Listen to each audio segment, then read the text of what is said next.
रामायण। मैं काल हूं। श्री राम की कृपा हो तो क्या नहीं हो सकता।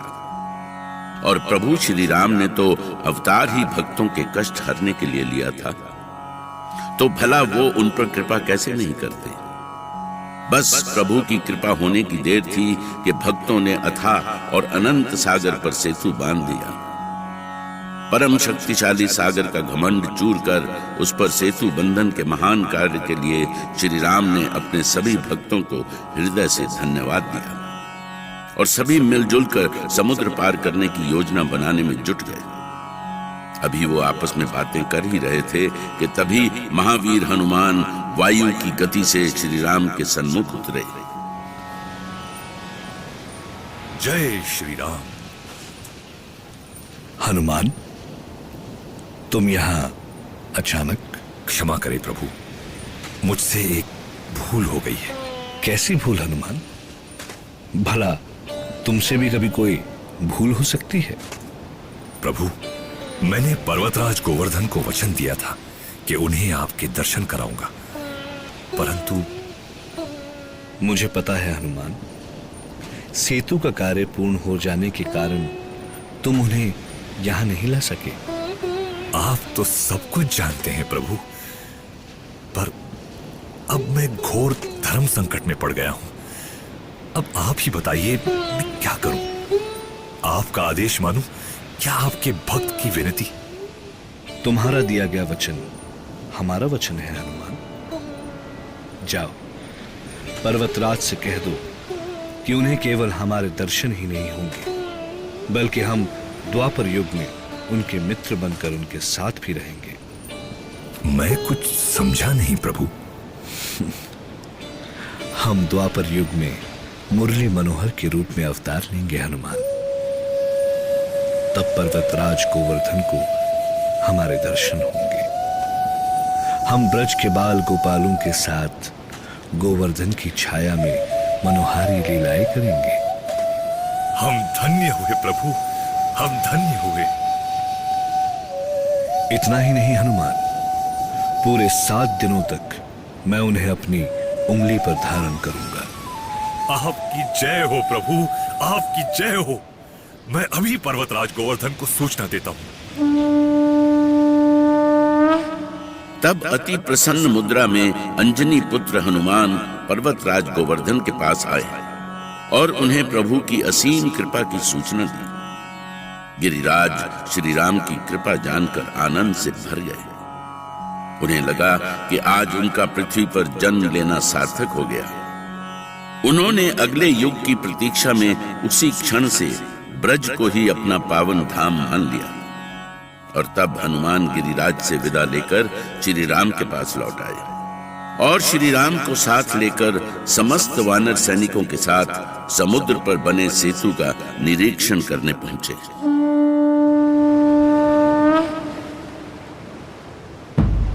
कितनी आश्चर्य की बात है ना हनुमान, कितने बड़े बड़े पत्थर पानी की सतह पर किस प्रकार तैर रहे हैं। ये तो आपके नाम की महिमा है प्रभु। हाँ श्री राम, नल और नील ने समुद्र में डालने से पहले सारे पत्थरों पर आपका नाम लिखा है। इसका अर्थ हुआ कि यदि मैं पत्थर डालूं तो वो तैरने लगेंगे। अवश्य प्रभु। तो चलो हनुमान, एक पत्थर लाओ, अभी देखते हैं।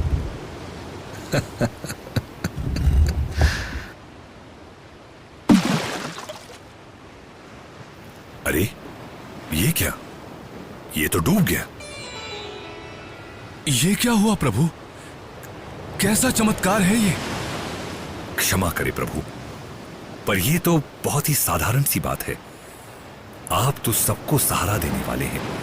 जब आप ही किसी को अपने हाथों से छोड़ देंगे तो उसे कौन बचा सकेगा? वो तो डूब ही जाएगा ना प्रभु।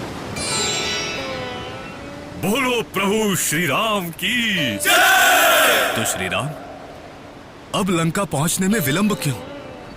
यदि आप आदेश दें तो हम सागर पार उतरने की तैयारी करें।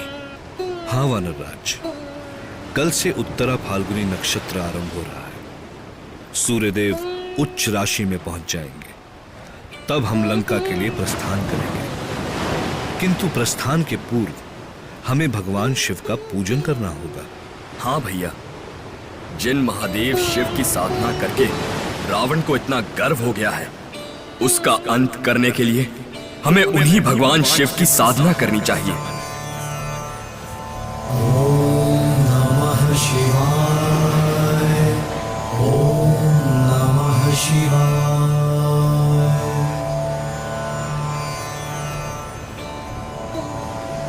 इसके लिए पहले हमें भगवान शिव की स्थापना करनी होगी। स्थापना के बाद ही पूजन हो सकता है। यहां तो कोई शिवलिंग भी नहीं है, फिर स्थापना कैसे होगी? प्रभु, यदि आप हमें आदेश दें तो मैं भगवान शिव से उनका प्रतीक रूप मांग कर ले आऊं। तुम्हारे उत्साह और पराक्रम की कोई बराबरी नहीं हनुमान, परंतु कैलाश यहां से बहुत दूर है। शुभ मुहूर्त के पहले वहां से शिवलिंग लेकर आना असंभव है। यदि आपका आशीर्वाद हमारे साथ है तो असंभव संभव हो जाएगा प्रभु। हनुमान के लिए कुछ भी असंभव नहीं है प्रभु, बस आप आदेश दें। ठीक है हनुमान, हमारा आशीर्वाद तुम्हारे साथ है, किंतु शुभ मुहूर्त के समय का ध्यान रखना। जय श्री राम। प्रभु श्री राम की आज्ञा पाते ही महावीर हनुमान कैलाश पर्वत की ओर उड़ चले। पवन पुत्र को अपनी गति पर पूरा विश्वास था। उन्होंने सोच लिया कि वो कैलाश पर्वत पर भगवान शिव से मिलकर उनसे ही उनका प्रतीक चिन्ह मांगेंगे। किंतु उन्हें क्या पता था कि कैलाश पर्वत पर भगवान शिव को ढूंढना इतना आसान नहीं है। तो ये है कैलाश। हे ईश्वर, कितना विशाल है ये पर्वत। पूरे पर्वत ने बर्फ की कैसी विशाल चादर ओढ़ रखी है।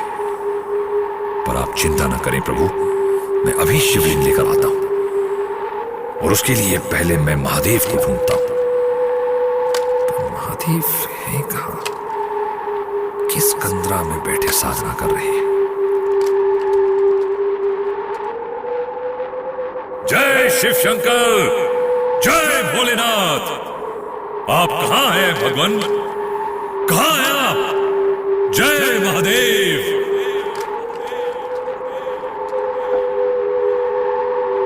अरे भगवान शिव, आप मौन क्यों हैं? क्या आप मुझे नहीं सुन रहे हैं भोलेनाथ? भोलेनाथ, आप कहां हैं भोलेनाथ?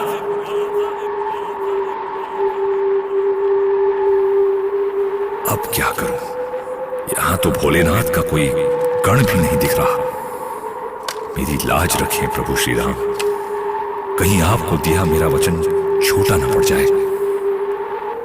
अरे हां, यदि मैं पूरे कैलाश को ही उठाकर प्रभु के पास ले चलूं तो सारे कार्य संपन्न हो जाएंगे। किंतु प्रभु की आज्ञा के बिना मैं ये कैसे कर सकता हूं? लंकेश रावण की, कालजयी लंकापति की, लंकेश रावण की। शांत शांत शांत। कहो मंत्री प्रहस्त, क्या सूचना है? सूचना शुभ नहीं है महाराज। असंभव को संभव कर दिया है उस राम ने। सूचना है कि राम की वानर सेना ने समुद्र पे सेतु बना दिया है। क्या?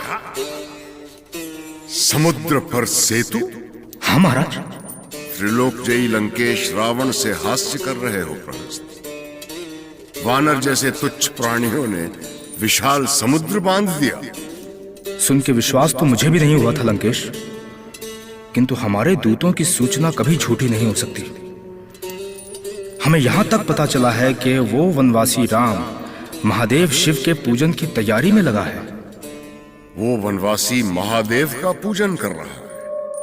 नहीं, महादेव हमारे विरुद्ध उसके सहायक नहीं हो सकते। जिन महादेव के चरणों में हमने शीश काटकर चढ़ाए हैं, वो मेरे विरुद्ध उस कायर कुमार की सहायता करेंगे? किंतु लंकेश, अभी तक तो उन्होंने उसकी सहायता ही की है। झूठ है ये। सच वो है जो हमने कहा है। जाओ, संपूर्ण लंका को निर्भय रहने का संदेश दो। संसार की कोई शक्ति रावण का सामना नहीं कर सकती। हम जानते हैं लंकेश, किंतु नीति के अनुसार शत्रु कभी छोटा नहीं होता। नीति तुम हमें बताओगे प्रहस्त। यदि तुम्हें राम से इतना ही भय है तो शुक और सारण को भेजो। हमारे वो विश्वासी दूत उन कुमारों की सूचनाएं लेकर आएंगे। लंकापति के विशेष दूत शुक और सारण अभी और इसी क्षण उपस्थित हो। आदेश दे महाराज। शुक और सारण, हमें वनवासी राम की युद्ध योजना की समस्त सूचनाएं चाहिए। आपका आदेश शिरोधार्य लंकापति। हम अभी प्रस्थान करते हैं। वानर राज सुग्रीव, हनुमान तो अभी तक नहीं आया। शिवलिंग की स्थापना का समय बीतता जा रहा है। पता नहीं इतना विलंब क्यों हुआ प्रभु। यदि मुहूर्त के पूर्व हनुमान नहीं आ सके तो हमें कुछ और सोचना होगा वानर राज। हनुमान के लिए हम और अधिक प्रतीक्षा नहीं कर सकते। परंतु भैया, शिवलिंग के बिना हम स्थापना कैसे कर सकते हैं? मैं समुद्र की बालू से ही शिवलिंग बनाऊंगा लक्ष्मण। प्राण प्रतिष्ठा करके हम उसका पूजन करेंगे। वानराज, आप सभी को यहां बुला लें, जिससे स्थापना का कार्य आरंभ किया जा सके।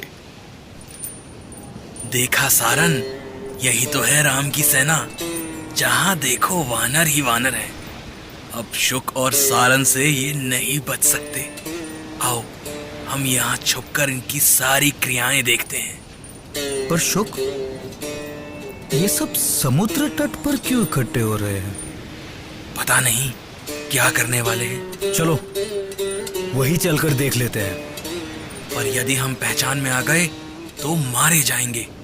वैसे भी ये वानर किसी पर आसानी से विश्वास नहीं करते। तो हम भी महामायावी है। वानरों के बीच वानर के रूप में ही जाएंगे और उनका सारा रहस्य जान लेंगे। सुख और सारण बहुत चतुर थे। वो माया से वानर रूप धारण कर श्री राम की सेना में शामिल हो गए। पर वो ये नहीं जानते थे कि वानरों जैसा दिखने पर भी उनका स्वभाव वानरों से भिन्न था। इस कारण कुछ वानरों को उन पर संदेह हुआ और शीघ्र ही उनकी सूचना वानर राज सुग्रीव के पास भी पहुंच गई।